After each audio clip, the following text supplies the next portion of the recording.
USB-C-Kabel, muss nicht allzu lang sein. Dann machen wir zumindest eins ran. Ja. Und aber ein freies USB-C hast nicht. Warte, hier, ich habe hier zwei noch liegen. Warum? Willst du hier eine Powerbank geben? Hier. Wenn es parallel geht. Ja, ich kann mal fahren. Okay. Sound ist da. Wir legen was dahin, das müsste reichen.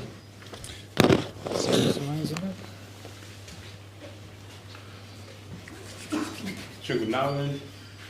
Hat die Pizza geschmeckt? War gut? Ja. Müssen wir in Englisch sprechen? Yes, please. Yes, please.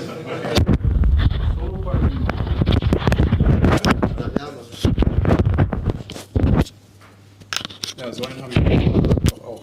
Oder hast du meinen genommen? Ist meiner. Ist deiner. Ich habe auch einen dabei tatsächlich.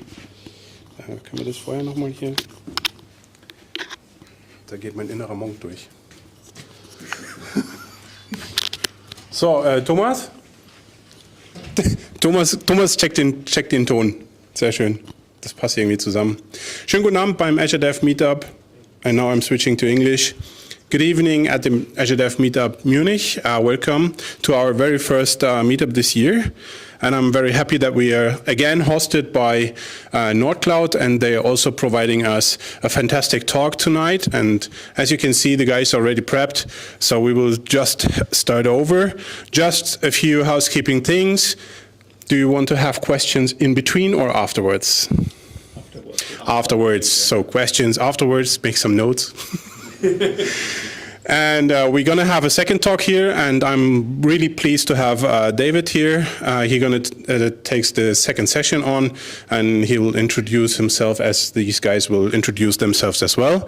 And thanks Nordcloud for hosting us once again, and thanks Shift Avenue for sponsoring the pizza. I hope everybody got a piece of pizza. Maybe there is a piece for me left. That would be cool. And drinks are also available. The toilet is the whole way down. Before or right after the exit of this office, and then you can do whatever you need to do there. We are also online in the live stream. Hello, live stream. I hope you can listen to us now and that you can hear us. We had an issue with our microphones, so this session will be recorded and available on YouTube as well. So if you feel that you missed a special topic or you want to rehear something, they'll be there as a record. Okay, thank you. Warm applause for our first talkers. Thank you. I don't need to sing here. Welcome everybody from our side. Thanks for having us. It's me, Thomas, and next to me it's my good friend and colleague, Alex. We have the honor to talk about observability on AKS. So before we start, I want to know who knows about observability. Raise your hand. Who use it? Who use it in production? Okay. That will be an easy talk then to have you guys here. So what we have prepared for you, like we start with a short theory about what is it. It's good to understand what we're talking about. And then we want to go into some implementation possibilities, like we're presenting our setup, as mentioned on AKS. And we give you some insights about the reference implementation, and then we sum up with some key takeaways for you. So let's start into the theory. As you noticed, we're using the metaphor of an iceberg, and the meaning is quite simple. It is related to what observability in core is. What you see if you are going straight on your ship through the northern part of, then you see an iceberg, and what you see is the interesting thing, like compared to monitoring. Monitoring tells you what's happening on the system. It's about continuously collecting and analyzing information about a system, like to have having an overview of the health. How is the system going? Are there any issues? It's called metrics. Metrics is one important pillar of observability, but monitoring is different to observability itself. They're two different meanings, but they are in some pretty close together. So the thing that you honestly not see at the very first view is under the water, and this is where observability starts. It tells you why is something happening with your system. And in addition to monitoring, the concept of telemetry comes in, like having logs and traces next to metrics. And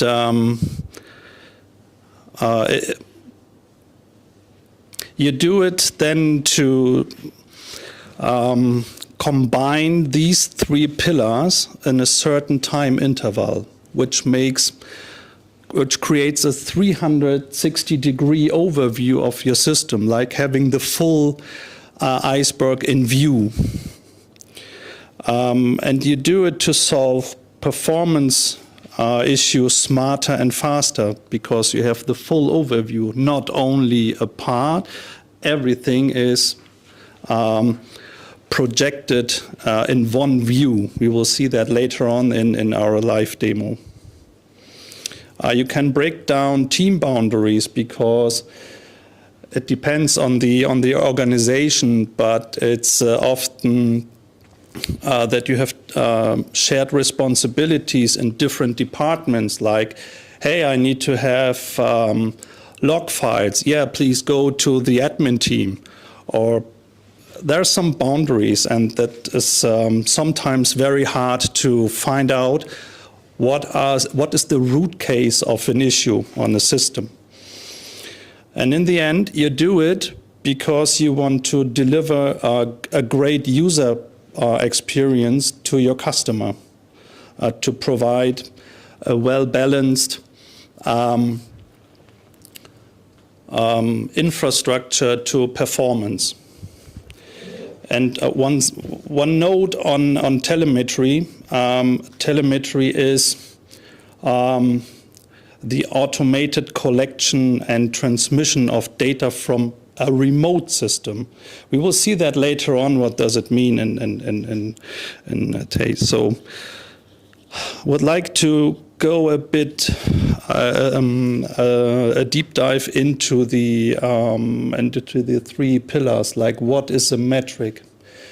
It's pretty simple, because a metric is a numerical measurement with a name and a value. So I have two examples how it's looked like. In this case, we have on the left side a metric for a CPU utilization of a virtual machine, for example. This is the name, and you can see the percentage of the utilization, like 100% or 20%. So over the time, you will get one of these nice-looking,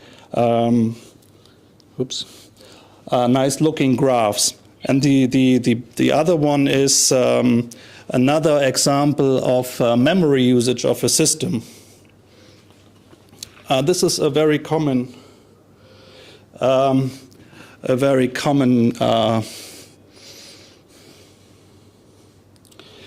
an example of a metric. So logs, also quite simple. It is a historical protocol of text records, and they consisting of a timestamp, a severity, and a message.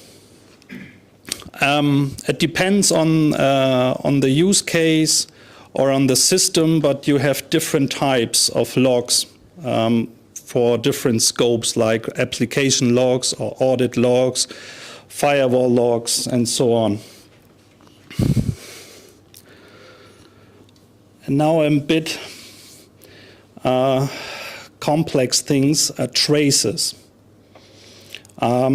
Traces are used to capture some specific log types of program executions. Imagine you have a system of a microservice environment and you have decoupled systems, but in the end you would like to know what is the entire system, how is it doing, and to detect some potential performance issues in a distributed system, it makes sense to have an overview of system A called the system B and so on. And this is a trace. A trace simply is a specific type of logging.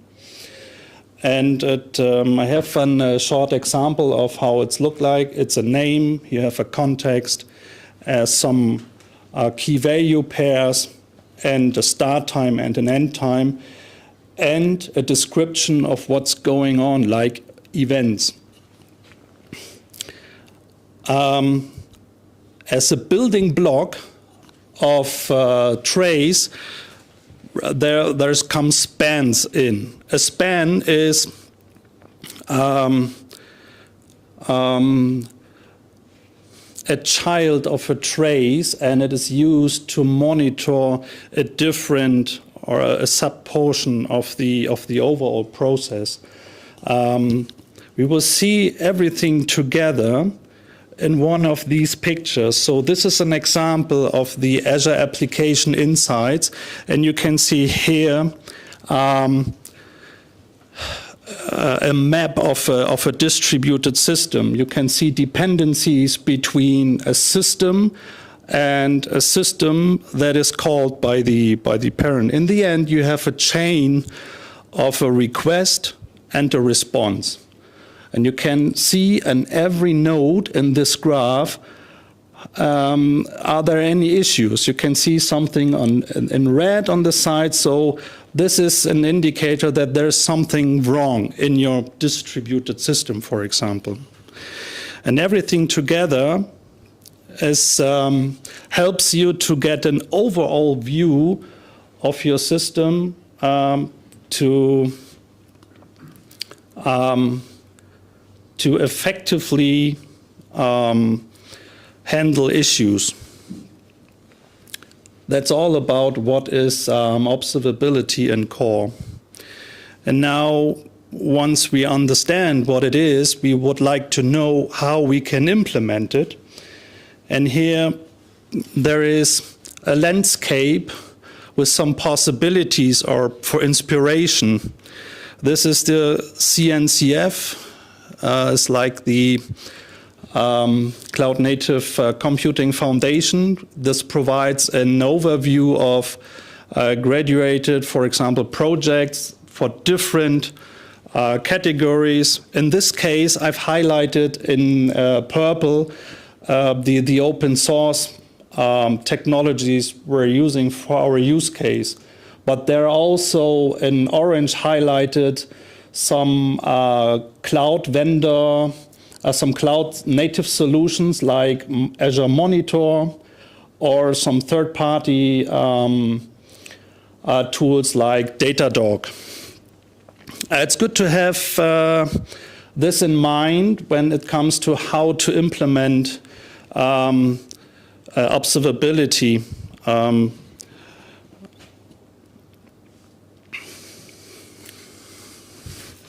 In our case, and now we're going straight to our implementation or reference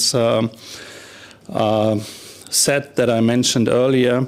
So we're choosing Prometheus as our monitoring and alerting toolkit. We have Loki in place to collect the log data. We're using Tempo for the traces, and Grafana for the virtualization.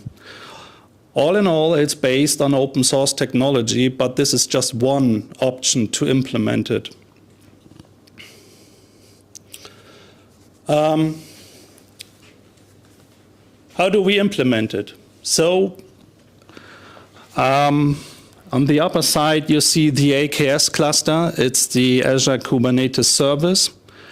We have a namespace called observability. You can see everything installed right on that. Then we have a sample application, which is a WordPress application, just for an example. And on the other hand, we have Argo CD. It's not mentioned earlier and is not part of the observability, but it's an interesting possibility to bootstrap an AKS cluster. To do that, we have two steps. You can see it down under. In the first step is, so we have everything as code. There's an incident coming in. Sorry. Hopefully someone will solve this. Yeah, I guess you're here to do it. So, first step is you have an empty subscription, for example, and you would like to bootstrap an AKS cluster. You can do that as code. Pick the tool of your choice, like Terraform or Bicep or ARM, whatever. You have a pipeline, you create an empty cluster, and the only one you need is to create an Argo CD operator, which is pre-configured to use another Git repository where the whole setup is pre-configured and predefined. So you can let Argo CD do the job to bootstrap the whole setup. And this is quite easy because it's fully automated and very scalable for your entire environment or for the enterprise. And I think there's someone calling. Okay, good. That's Okay, perfect. Let's hear. Notification from OpsGenie. Oh, OpsGenie is calling us. Firing to WordPress. WordPress Hetzner, WordPress 5. Okay, I think we can quit this call. So I think the incident wasn't done by someone else. So let's have a look. What is the incident? So our live demo. So this is Very nice. yes. So that's okay. Oh, it's actually I have to close the screen share. Wait, no. Where stop? I want to close it. I hate PowerPoint. This. Okay, now we can see. Okay, we can see we have an incident. It's from WordPress. Tom mentioned we have deployed some WordPress application, and now let's have a look. Okay, it seems there's some, it looks a bit strange, but we have some incident here, and let's have a look. What is it? The metrics are critical, and here we can see the current total Apache accesses are too high. Okay, let's have a look. What is it in detail? So, like mentioned before, let's go to our Grafana page and have a look at our incident. On the top, we can see a lot of logs. So I created a dashboard for this to see every logs and metrics in detail. So on the top, logs, but let's have a look. Oh, there's a lot of GET requests. Okay, that doesn't help us to get in detail. I think I have to refresh to see, Okay, there's a lot of CPU usage. That doesn't look great. Let's scroll a bit down. Okay, and here are the alert coming from total Apache accesses. Oh damn, they're really high. Okay, let's hope it's go down. Okay, we see on the right we can see. Okay, it goes a bit down. Let's have a look at the database queries. Okay, we can see also some selects are very too high. So it seems it was a DDoS attack. But yeah, I was it myself because I'm sitting on the iPad creating the DDoS attack. Okay, let's start from the beginning. So the cool thing is on Grafana, I think a lot of guys already know Grafana. You can define via the connections, you can define different sources, data sources you want to show some metrics or logs or different types you want to display. In this example, we have the monitoring from Azure directly. There's some cool data source for this. We have Loki for our logs, and we have Prometheus for our metrics. Yes, there's another topic is tempo for traces, but yeah, I only want to have a look on this both logs and metrics. The cool thing, some of the data sources we can see here bring also some predefined dashboards. So we can here click on import, and then we have a final dashboard coming directly with the data source. Now, there's a cool thing also, we're using Prometheus operator. Prometheus operator Helm chart brings already a very nice stack. It's based, it contains a Grafana, it contains Prometheus, all the complete stack you need to get some metrics. And the other thing is, we get already a lot of dashboards we can see here. They are already coming directly when you deploy the Helm chart. So we can, for example, go to, let's choose this one. Okay, there are a lot of metrics, and we can select here on the top. You can see it's a very small cluster only, and only one application, WordPress, and the other one is monitoring. And when we click on WordPress, we can select on the top, we can select every pod which is running there, for example, MariaDB or the pod itself. So very cool combination which comes automatically when we deploy the Helm chart. So let's go what we have also, we can see here. We have also, the dashboards coming directly from Azure. So let's have a look. I'm storing the log files coming from Loki. I'm storing in the object store in Azure, in an Azure storage account. So let's have a look to the storage account, what's happening there. Okay, it's loading. And here you can see there are a lot of metrics coming directly from Azure inside of our Grafana, and we can see, okay, there are happening a lot of stuff. And okay, I'm seeing the range of 6 hours. Yeah, very cool. So we can have a look on Grafana and don't have to go to our Azure portal, for example, and we can see a lot of stuff from Azure, but it's also possible to integrate it with AWS or Google Cloud. So there are also some data sources to connect to Cloud Watch, I think it's on AWS, or Google Cloud Monitor, I think, on Google. Thank you. So you have a lot of possibilities. And now let's have a look on another very nice feature. Let's go to my Argo CD. And I think the size is big enough, yeah. The nice thing is Service Monitor. Service Monitor is a custom resource coming from or coming with the Prometheus operator stack. And here you can see I can select or I can define which pod or which service I want to scrape metrics from. And in the background, when I create this Service Monitor Kubernetes file, in the background, Prometheus will generate automatically the scrape config, and I have to do nothing. It's all automatically. And in our example here, I have show you the metrics coming directly from the Apache web server.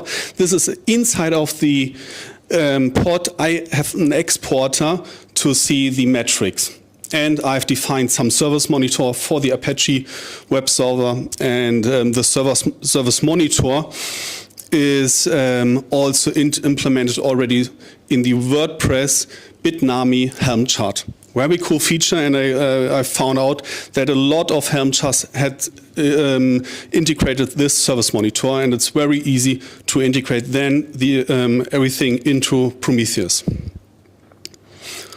Now let's have a look at, we saw a lot with metrics. Now let's have a look into Loki. Loki, it's also cool. You can display, of course, logs, but there's another feature. You can also get some metrics, how many logs I generate, for example, in the last in the last time. And here I can also generate some alerting mechanism. So when there are too many logs, I can generate some alert mechanism. And this is Loki can connect it to the alert manager, and alert manager can contact, for example, the receiver OpsGenie we have seen here. Yes, OpsGenie is a paid option, but I want to show you some cool web page. So there are other receiver, for example, a mail notification, or a webhook you can contact. So there are a lot of tools. Yes, I think that's all for the live demo.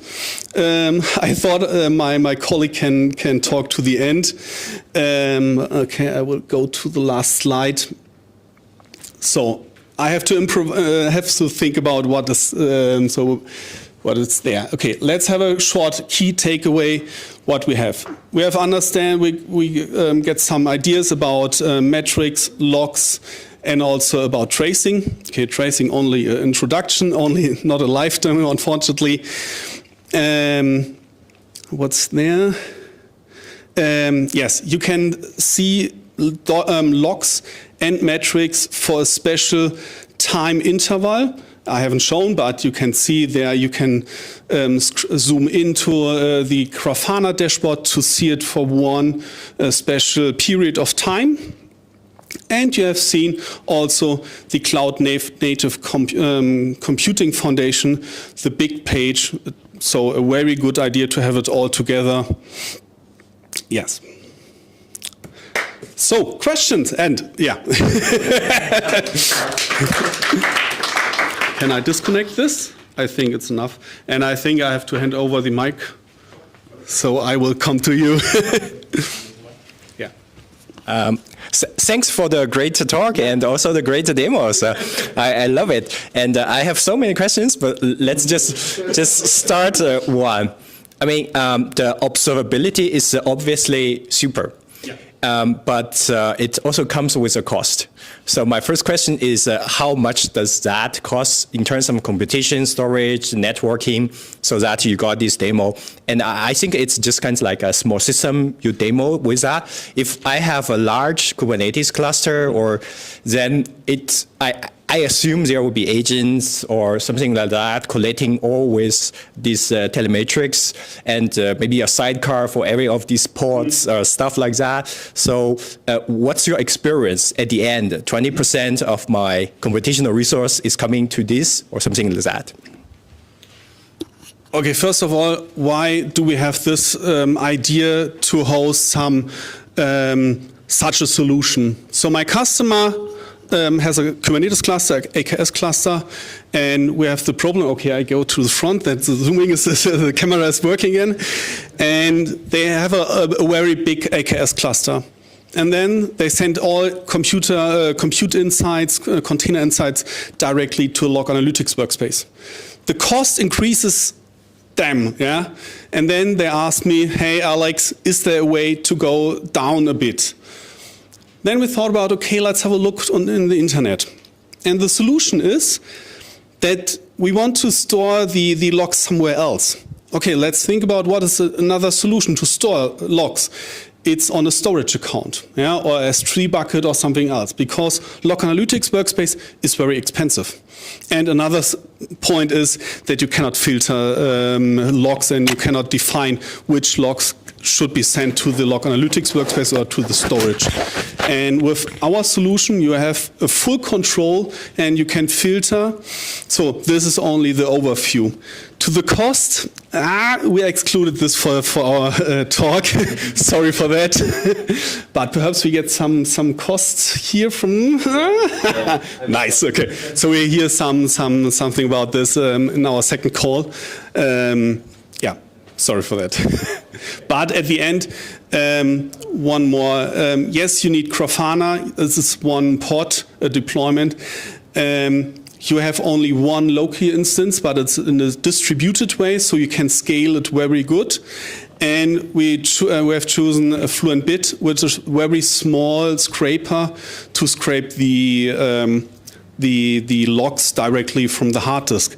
And on the other side, we watched the namespaces inside of AKS, and we can see that Azure is doing the same. They have also a lot of pods scraping such metrics and logs. Yeah? So it's only at the end, it's only another storage solution. In our case, storage account, and Azure is using Log Analytics Workspace. Yeah, I have actually two questions. Thanks for the talks. First question, where's your colleague? And second question is, can you share some more details about the interaction of, is it Tempo with the storage backend? So the secret about Log Analytics is that it combines a query engine with storage, and storage account only has storage. But so how does Tempo actually work with blob storage only to achieve to perform queries, something like this? Okay, my colleague is unfortunately ill, so he is gone. Sorry for that. No, I don't think so. His kids were ill, so yeah. So I will end the presentation. So I'm showing Loki, which is mostly the same setup like for Tempo. It's also coming from Grafana, so it's the same setup. And let's go to, let's have a look. Where can I show you? I think I can show you the setup. I have to search for the config file, or I explain it. So Loki, wait, I can search for the internet for Loki distributed. This is, I think, the best way. And I show you a picture, and this picture is great for this. Yeah, okay. I think the picture is big enough. So we are using Loki in a distributed way. That means that every part of Loki is a separated pod. Yes, there's also a possibility to have it in one application, but we want to choose it in a distributed way so that we can scale every resource to what we want. We can see the write path and the read path. So, and on the bottom, we can see the object store, which is in our case the storage account. This could be also, like it's written there, as S3 bucket or min.io is also, I think, known. The distributor scrapes or receives the log files from, for example, FluentBit or Prometheus or FluentD. There are a lot of scraper for logs. And then distributor sends it to the ingester, and the ingester to the object store. And then when you want to query something, you will go to the querier, or the querier will be asked, here will ask the object store. And at the end, we are talking with Grafana with the query front end. So the query front end, we can use LogQL. This is the query language for this. And so you can, when we go back to the, I think here, yes, when we go back, for instance, to explore, to see Loki, we have two ways to talk with the query front end. One is with the code, but I don't like to write some Loki query. I will use the builder, and then here I can select, for example, the namespace, which is, let's go with this. And then I can click here on, send, or I receive the logs, and here I have all the logs. And I can, of course, this is not readable, so I have to reformat a bit the logs so that I can read my logs. And therefore, I have created such a dashboard I have shown in the beginning to have it, a bit better formatted. So from the chart, I understand the query keeps a cache of blobs. So certainly you don't want to access blob storage anytime you run a query, right? There is some caching mechanism, yes. I'm not sure how long it's in the default. Okay. Because we have set up only the basic setup. There are a lot of configs you can do, and also scaling. Okay. There's a lot of. This is, for example, what I would look into, because for log analytics you get the query for free. So the ingestion is costs money, but then you get like a scalable query engine based on what you have ingested. So. Okay. Yes. I think it's super to see that there is a programming query engine there. You can just type in this query. So my question, maybe a stand-up question as a kind of machine learning engineer, is that could you think maybe you can train a LLM and just ask what's wrong with my application, and then it looks into all the logs which we have already, and then to generate some code and to ask this query engine, and then do all this stuff which I probably don't want to do. Yeah, a good idea to have this. Could be perhaps the next meetup speak for me. I don't know, but it's a great idea. Yeah, because we have now everything on one place, and one place is not, but we can visit it on one place. Perhaps there's also an extension for Grafana. I don't know. Yeah, but I think there could be. But it's a good question. Yeah, I will have a look on this if something is available for this. Yes. Thanks for the interesting talk. Question, what is the advantage or disadvantage compared to using a setup using Elasticsearch and Kibana in practice? When would you recommend to use what?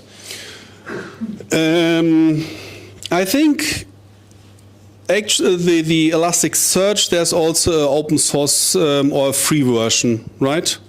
So but when you want to have it in the complete with all functions, you have to pay for it.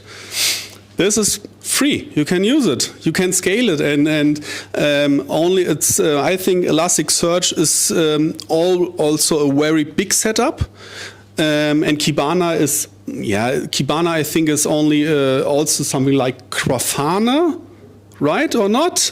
I haven't. I've only worked with Elasticsearch one time, so I think the difference is open source and a very big community. In Elasticsearch is paid, and it's I think too much for the most cluster, because a lot of cluster. Sorry, my neck is. Damn. Okay. I think Elasticsearch is too big for.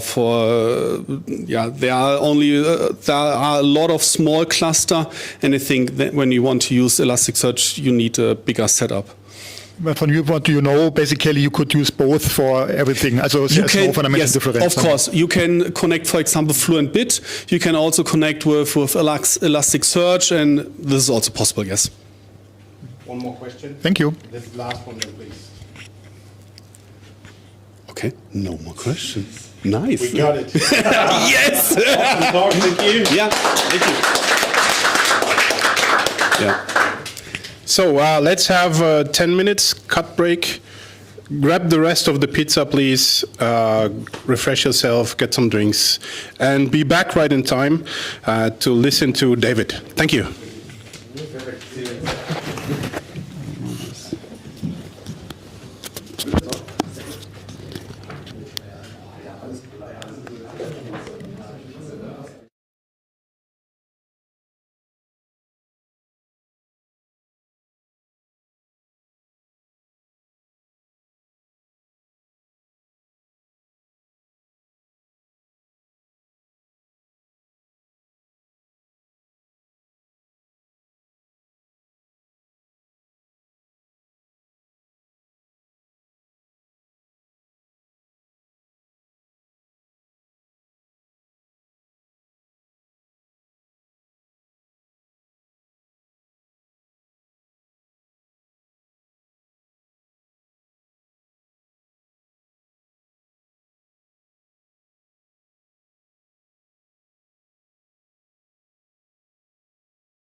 Und was machst du so? Hey Leute, kommt ihr wieder zurück? Echt? Sehr gut. Nur BMW oder noch mehr? Mhm. Cool. Strategic Account Manager oder wie heißt dann die Rolle?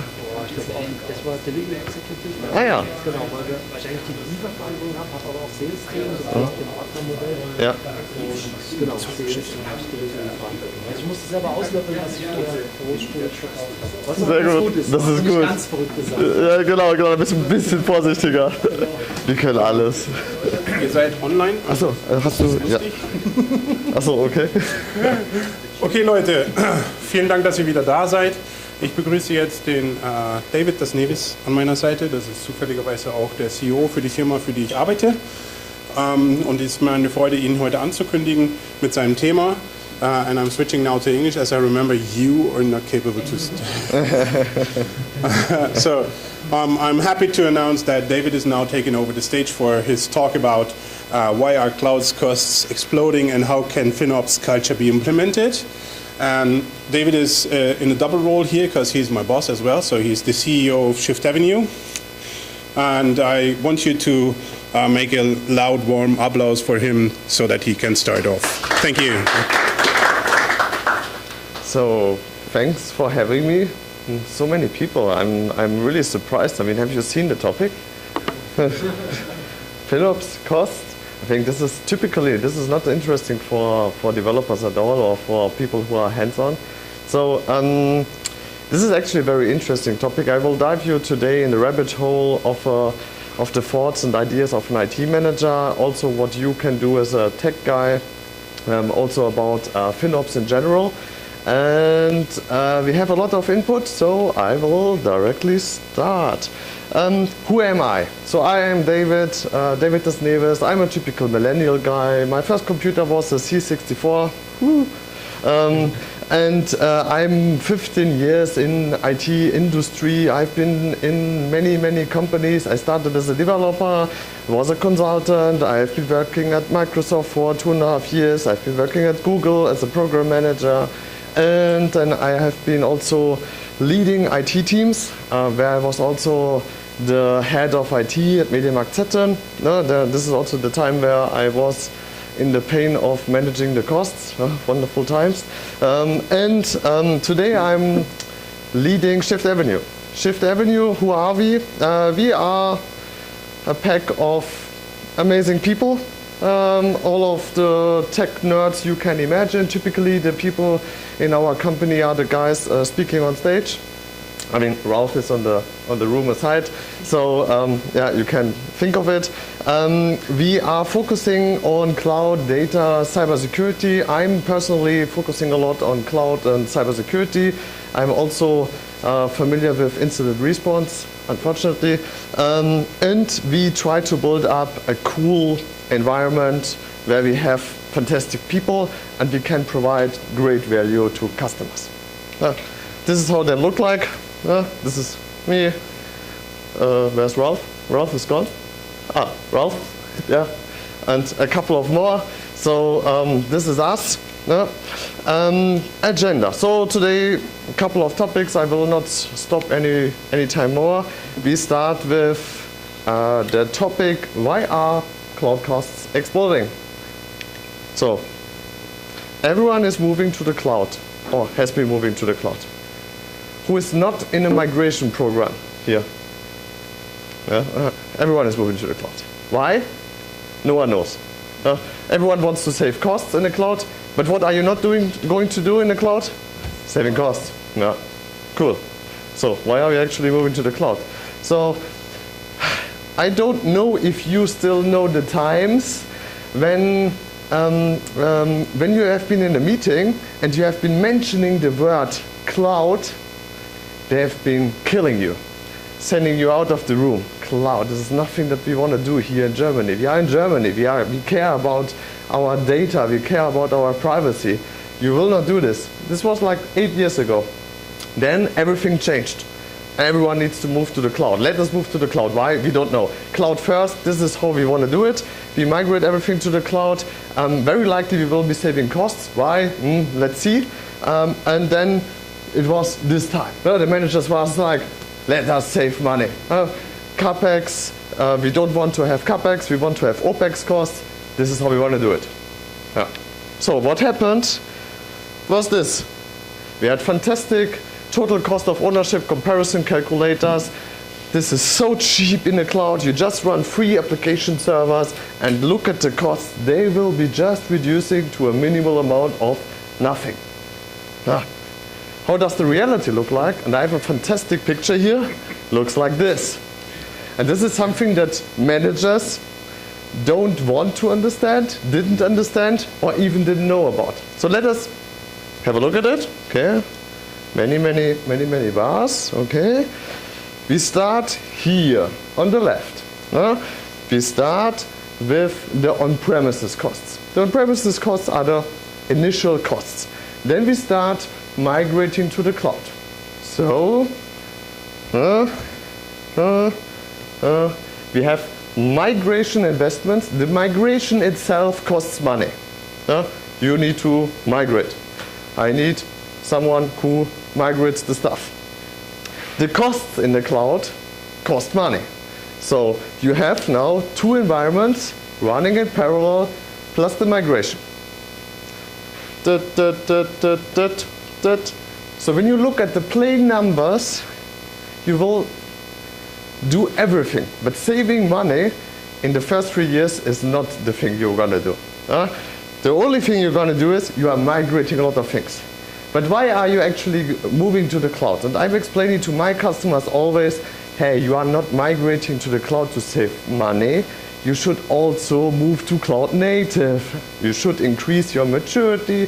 You should increase from infrastructure as a service to platform as a service, moving to containerized environments, moving to Kubernetes, all of this. Wow. Then at some point in time, you recognize that everything that you migrated to the cloud is costing you a lot of money because you didn't optimize it. You just plainly migrated. We want to very quickly finish the migration project, and then you start right-sizing, you start doing the scheduling policies, the reserved instances, everything. And then you are spending less money than here. And now you should have a look at the amortization costs. What is the return of investment? The return of investment is this is very optimistic. It's like 1, 2, 3 years. Realistically, 5, 6 years. So you might be saving money in the cloud, but it takes a lot of time until it amortizes. So moving to the cloud just to save money, not the best idea. So why are we actually moving to the cloud? And what is the current cloud situation? So many people of you are working in large companies. Who's working in a large company? What is the current cloud situation? Something like this? The majority of IT execs I speak with, they have two topics. One is, David, how can we get rid of these cloud costs? They are driving me crazy. And the second is cybersecurity. We have so many vulnerabilities in the cloud, I don't know what to do. These are the typical current feedbacks that we are receiving. So in looking at a very enterprise large environment, you typically have three parties and two sides that might be that we are working with. So we have the business stakeholders in the middle. We have centralized teams and decentralized teams. On the left side, for example, cloud governance team, platform engineering team, platform architecture team, the IT team, SRE team can be centralized, can also be decentralized. And then we have the decentralized teams, DevSecOps, solution architecture. DevSecOps team are small single teams, 7, 8, 9 people. They all are expected to be DevOps specialists and in parallel security specialists and everything in a single person. what is not going to happen, but this is how it looks like. And many of the companies I speak with, they are somewhere very left or very right. If you speak with companies like banks, financial institutes, they typically decided to go this direction. Everything needs to be controlled, everything needs to be centralized, everything needs to be governed. We don't want to have this dynamic everything. Then there are other teams like retail, gaming, where you need to provide very quick value. Everything decentral, everything agile. 50 product teams, everyone is doing what they are doing. No one knows what they are doing actually. The POs are fighting against each other. And this is then the wonderful world of DevSecOps. And at some point in time, someone is running a security scan and they are just scared when they see what is happening. So this is the world of wonderful cloud. If you have a look at the cloud costs can be easily structured. You should be actually thinking about it, how to structure it. There are platform costs, very left. Platform costs, networking, the underlying platform, everything that the platform team is doing, everything that can be shared costs. Actually, you cannot feel it. When you are doing the calculation for your solution, the majority of the costs, the platform costs, you're actually not calculating. These are not the things that you are looking at. They are here, they cost money, trust me. Then there are the solution use cases, the solution architectures, the DevOps team, the product teams. Each of them have their solution costs.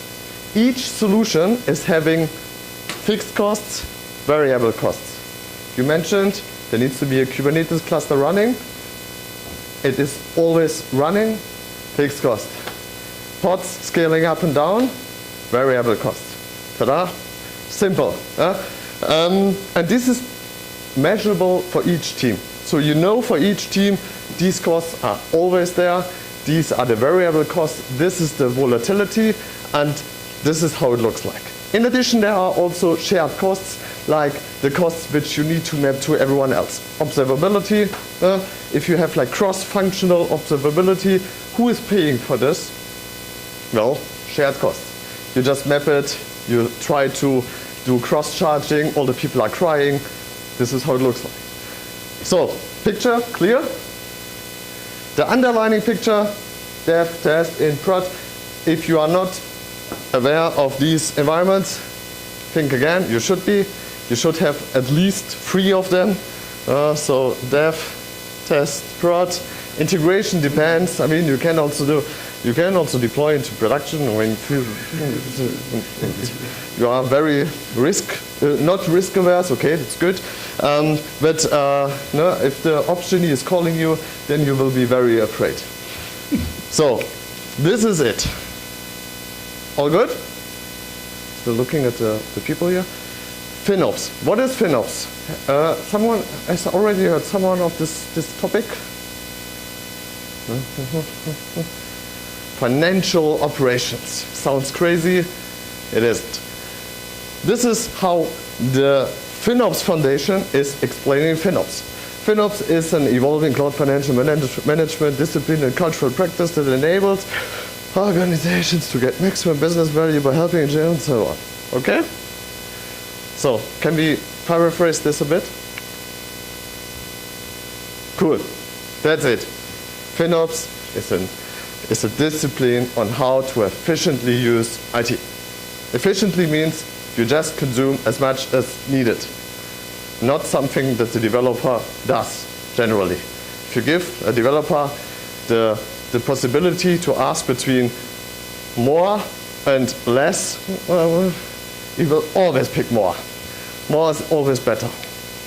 So the second is who does FinOps? So who is actually running FinOps at the company? In the same way that everyone is responsible for security with a central team enabling best practices at scale, many roles do FinOps with help from a central team. What does it mean? You, everyone. Okay? Same as cybersecurity. Who does cybersecurity? The cybersecurity team? I don't know. The cybersecurity team, they will just tell you what to do, but you are doing it. Yeah? So when implementing FinOps, there is a recommendation. When I'm visiting my customers and they are showing me an environment, hey, we are spending 10 million euros a year, help me. How do I start? I start simple. So what is the first step that we should be doing? Running the overarching architecture strategy? No. We start with the first things. We do the cleanup, the first things, the most trivial things. There are small steps that create huge value. You can save directly in every environment 10, 20, 30% without much knowledge. It's very simple. Then we reduce toil. I will also show you what toil is. Then we optimize the things, the easy things. We drive maturity targets, so now it starts getting complicated. We need to do this, and we need to sustainably do this, and then we run FinOps practice.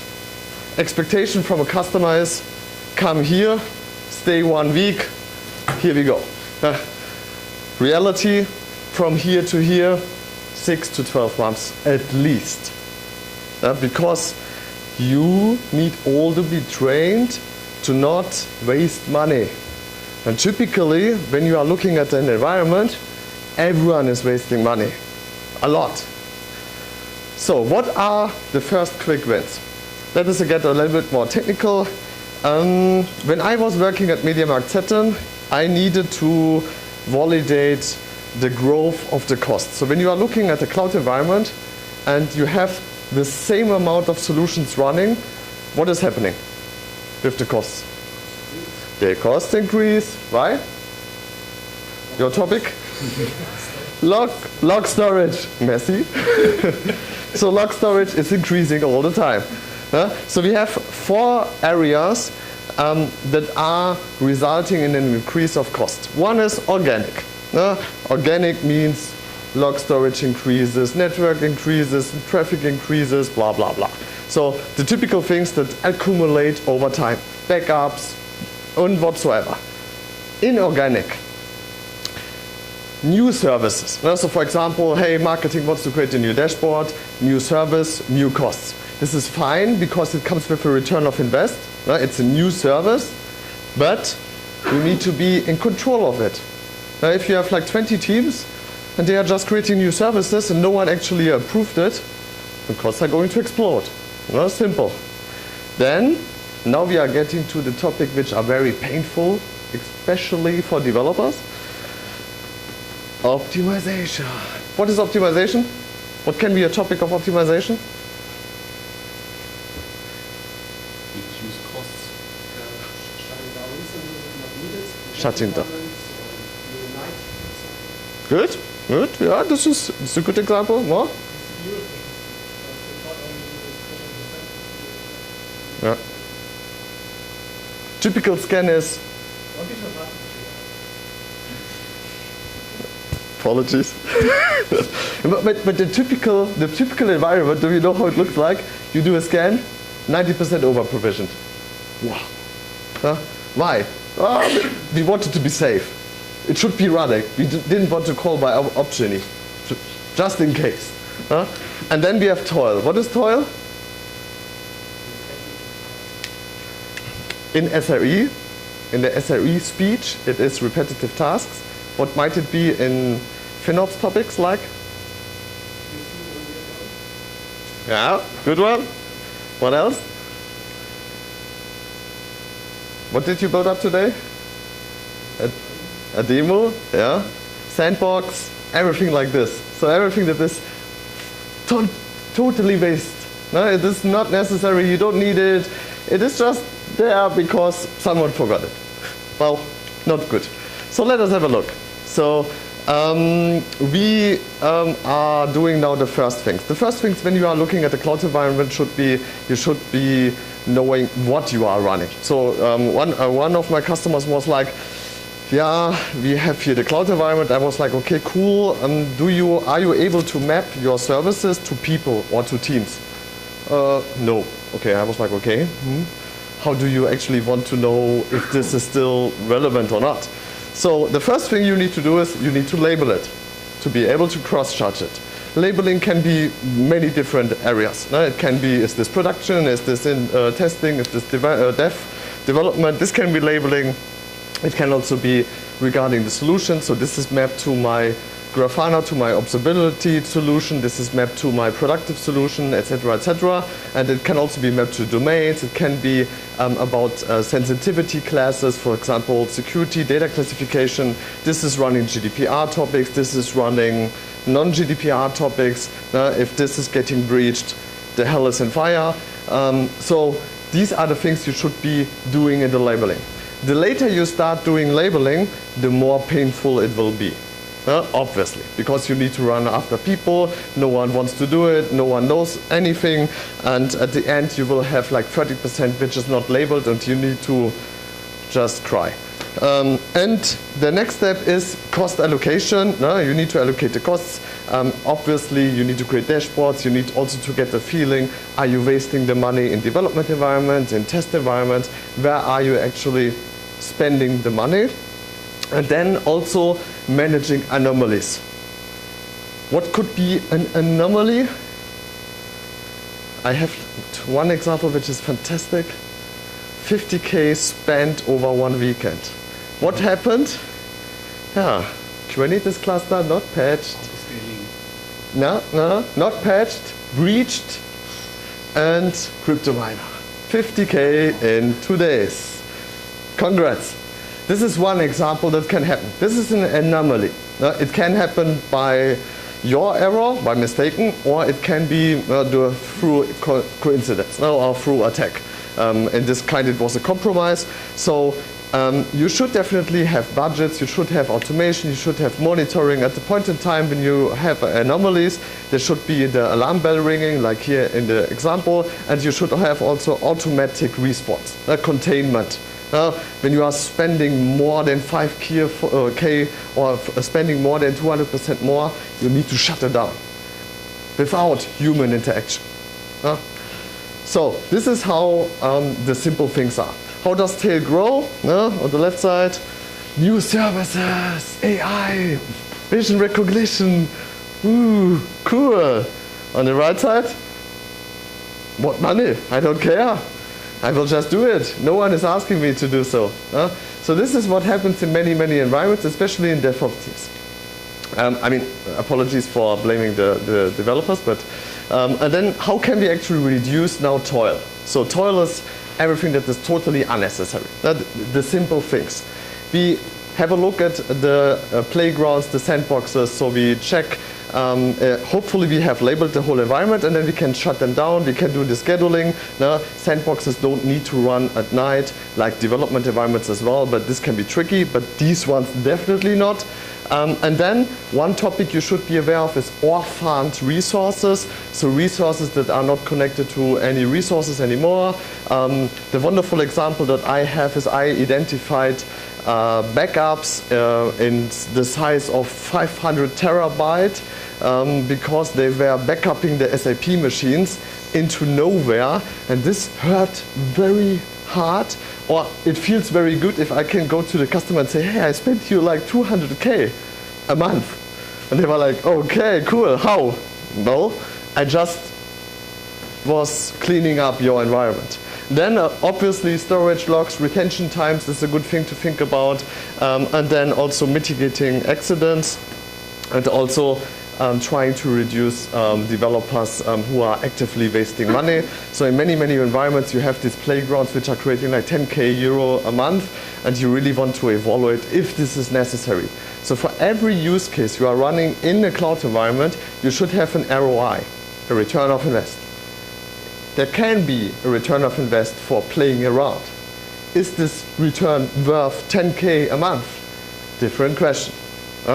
So this is how an IT manager looks at the costs.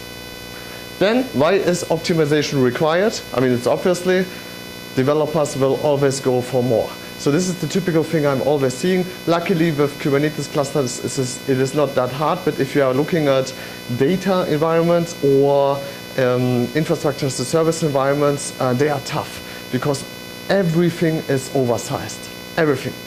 I've never seen an environment where I was like, oh, you perfectly right-sized everything. No, it's not going to happen. So this is one thing. One visualization that I liked a lot was this one here from Google. And this one here from Google explains you also how does a manager think. You have the x-axis is the savings, so low savings and very high savings. And on the epsilon axis you have the effort. So how much effort is required to finish something. And then you see here, shutting down idle resources is easy, but it will not save a lot of money. Preemptible VMs is saving you a lot of money, but it's a little bit harder. And this is how you should look at it. So you start with right sizing, you start with the easy things, and then over time you continue with the harder things in the optimization areas. This is optimization. Then you have this list here like right sizing, going through reservations, very simple things, committed, sustained usage discounts, so Google language here and this here used. Then other instances types, spot VMs, preemptible VMs, SSDs over HDDs. This is also a typical one. The majority of the environments, they just use SSDs. If I ask them, hey, why are you using SSDs? Because, are we? Okay, I didn't know. Okay, is it cheaper to have HDDs? Storage tiers, logging, archiving, retention. Think about this before the manager is sitting on your desk and saying, why are you wasting so much money? Scheduling, storage log, and backup retention. Simple. Here you see, for example, the recommendation systems from Google. The Azure Advisor also has a lot of recommenders which are helping you. The cost management is also showing you a lot of insights which is helping you. So these are the things you should be doing. What are the next steps? So now you have reached the basic stuff. By the way, there's also the Google workbook for orphaned resources. Do one thing, run it. It's cost-free, it's one click, and you will definitely save money, and you will make some people happy. So orphaned resources workbook, do it. So this was the easy things. How should it actually the practice look like, the FinOps practice? So we need to establish a virtual FinOps team. Typically, when I'm speaking with customers, I'm always telling them you can set up a dedicated team or a virtual team. Both have pros and cons. Like Cloud Center of Excellence. Cloud Center of Excellence, there are some consultants out there, they say you need to have a dedicated Cloud Center of Excellence. No, you don't. It depends on the customer. The same is also with the FinOps team. It can be a virtual team, the leading architects in there, or it can be a dedicated team. It depends a little bit on, okay, they want to throw us out. Yeah. Perfect. But it's good. It's sustainability. So saving. I'm moving to. I mean, I'm just running here around. Okay, FinOps capabilities. So in the FinOps Foundation, which I like, but it is a little bit, it is theoretical, but it is good. Everything that I've spoken today is in this foundation. And there are 9 capabilities. Here you see the first ones, cost allocation, data analysis, and some more, and additional ones. Each of them is a measurable KPI area. So you can have in each of these areas a maturity. What you now need to do is you need to think about which of these areas do you want to establish in your company and why.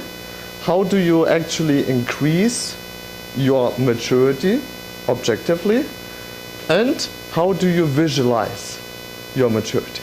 So for example, cost allocation, labeling.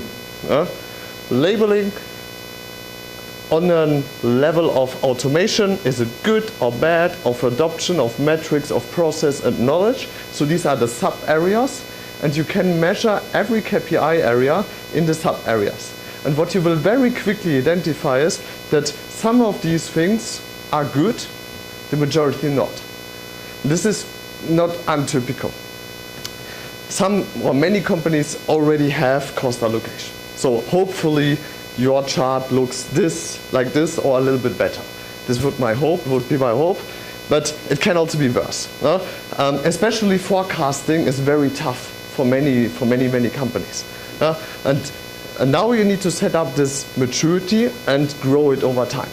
Build it up, evaluate it, do it like data-driven company. Everyone wants to become a data-driven company. What does it mean? And run it. Simple. And now it's not complicated. It's not complicated. I've shown you the first steps, hopefully, and you can now do it by yourself. Thanks, and I'm looking forward for questions.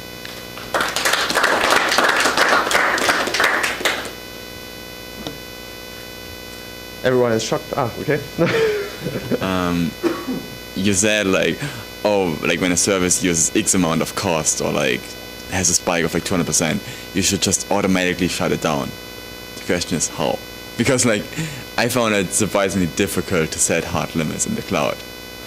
There are two ways on how to do it. One is running with budgets, so defining dedicated budgets on a subscription-based level, or running automation. So at the point in time something scales higher than expected, automatically react on this. Typically you would in the first step set up alerting. Alerting is good, alerting all the people, setting also alerting to inform the people via SMS and stuff like this. But at some point in time you should have like a dead man stop button. So when the service is increasing by more than 200-300%, and it is known to be a service that is not expected to grow like this, automatically shut it down via automation. Having like an automation workflow, so the alert triggers an automation and then down. Not? Thanks for the great talk. I love it. And maybe your question not direct to the FinOps, but more a little bit the direction of optimization. Yeah. Not vendor locking, multi-cloud, and connected to the FinOps. If I'm boss say that I don't want to have a vendor locking, but then you should still do the better FinOps. And do you have some experience for that or advice? Avoiding vendor lock-in brings many companies to very bad decisions because there is also something called technology lock-in. So if you decide to go with everything you have on Kubernetes, you might not have a vendor login, and you can maybe without huge efforts migrate from one cloud to another, which I might challenge if we speak in detail. Then you have a technology login. If you want to get away from Kubernetes, well, this will take you a lot of time. And I know companies who are not using Kubernetes anymore because they think it's not the best idea to do so. So also having everything on the tech stack, not a good idea. So the answer is, as always in IT, it depends. What my recommendation is, I train my people to be good architects. And one example that I give you, what is a good architect? If I ask you, please provide me a solution, and you come back with one solution as an architect, I will just hurt you a lot. The reason is very simple. As an architect, your job is not to identify solutions. Your job is to identify options, to evaluate the thing. You are architecting it. There is never the best implementation to do something. Never. There's always pros and cons. And if there can be like pros and cons which are based on costs. So in your point of view, I would do an architecture review.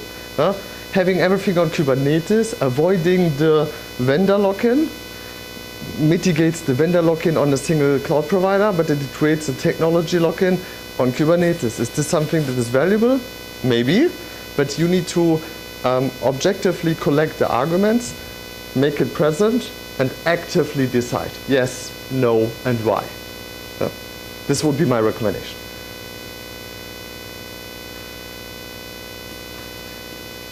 Yes? What was the most interesting FinOps finding that you saw so far? Hard to spot or? Hard to spot. Hard to spot. The typical, the majority of the issues that I have seen that are very often ignored is cross-cloud costs. People are starting, hey, let us avoid vendor lock-in, we will save a lot of costs, the vendors, they will fight against each other, and then they start putting the services in 2 different cloud providers, or 3. What is costing money? Egress. What is not costing money? Very often, ingress. What is happening if you have solutions dependency of each other? Fantastic. So the cloud providers will be happy about this, and these are the findings which you are not, unfortunately, not easily able to fix. So at the point in time you recognize this kind of issues, you would recommend, hey, create a dependency map. You created so many solutions, please create a domain-driven design, create an overview of all of your domain-driven solutions, and then create also a dependency map between all of the solutions, all of the traffic that is very likely traveling here and there, and then sort the solutions together at the dedicated point. So this was typically the toughest one, and the most surprising one was the SAP backups, because we saved like with one click like 200K. This was, what a feeling. Right. Thanks, David, for your talk. That was very interesting. I would like to put the managers in the spot, actually, because ultimately it's their responsibility to set up incentives in the organization to direct engineers what to do. Yeah.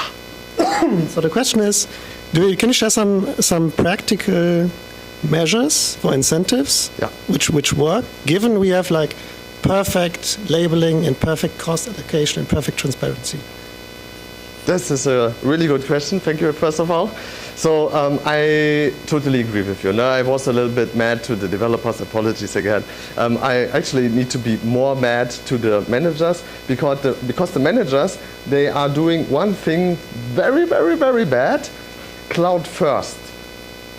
What is this? This is not a strategy. This is something, but it's not a strategy. A strategy is you have a vision, you have a strategy, and the strategy is executing dedicated tasks to reach this vision. Cloud first is not a strategy. This is just do something because we don't know it better.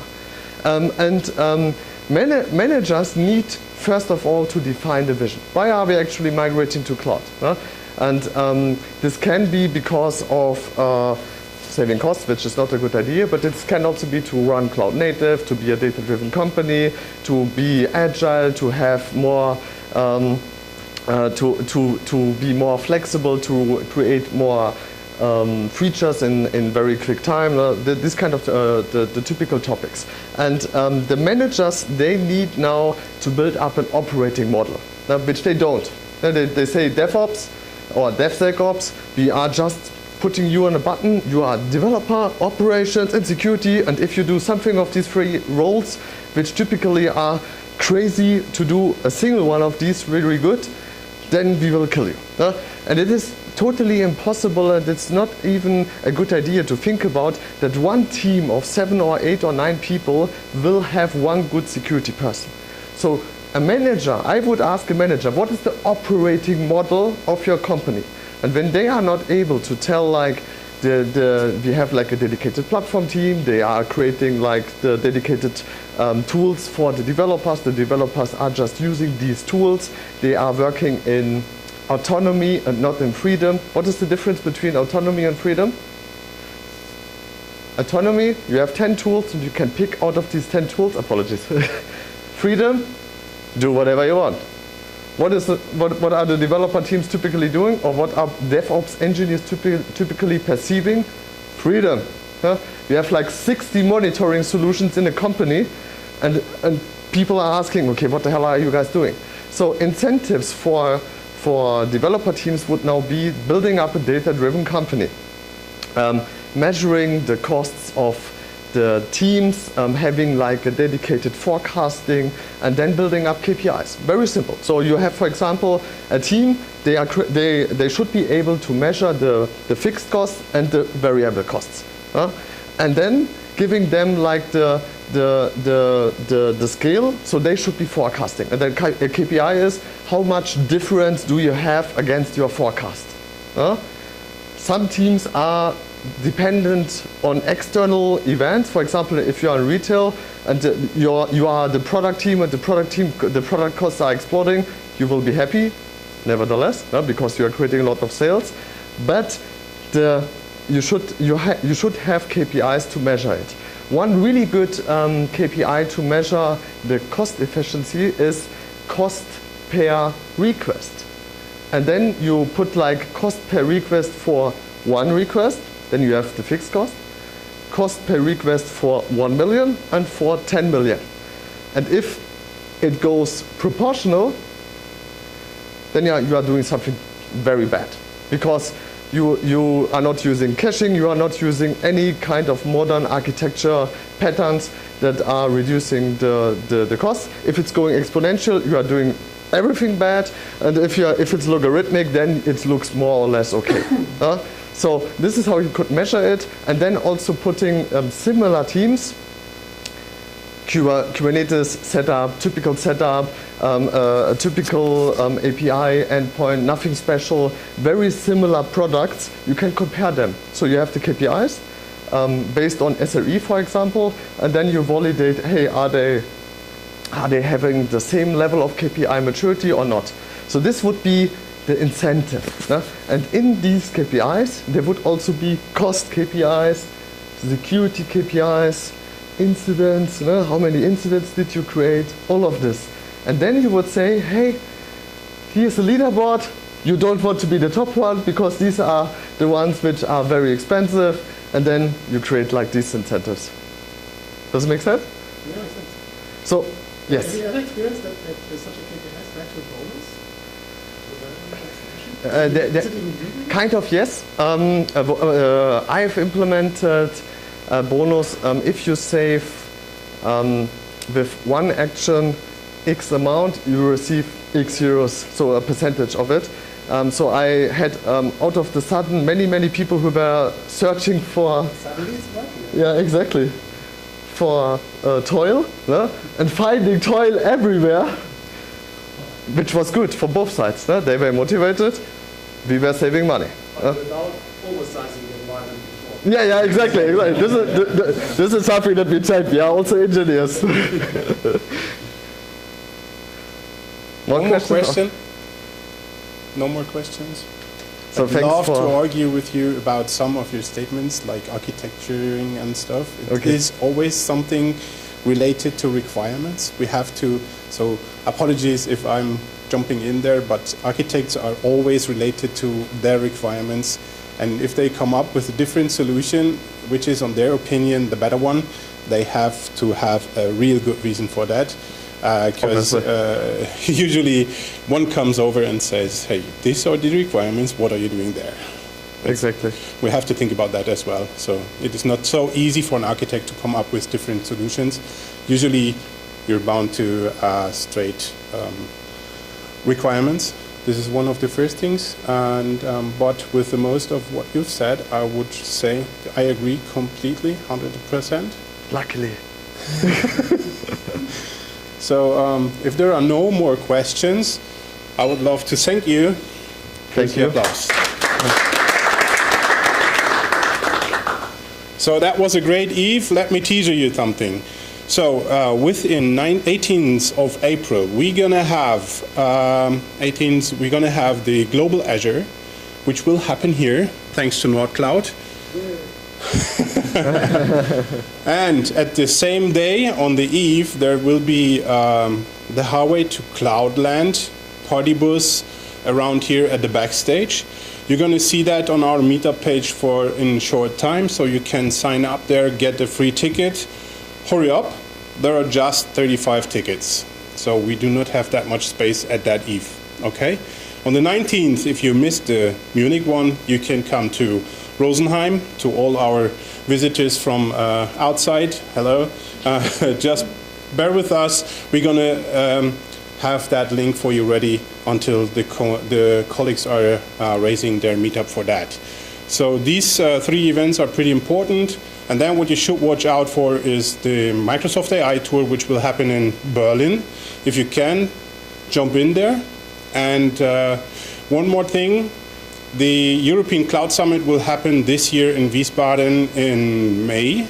And our group, so the Azure Dev Meetup Munich or the Azure Developer Community, will come up with a limited number of tickets which are really reduced in about 2 weeks. So when you plan to go there, watch out for our webpage. We're going to revenue, or we're going to rework that webpage, and you will be able to get your ticket there. I would love to thank you for being so much attending tonight and for your concentration. I got it. And I hope you have had fun and that you have a good takeaway from tonight's talks. You can revisit our webpage and see them on YouTube as well. Sign up for our meetup group if you haven't done yet, and as well on our Twitter stream. That might be helpful to see the next upcoming events. Thank you so much. Thank you, NordCloud and Shift Avenue, for having us. Good night.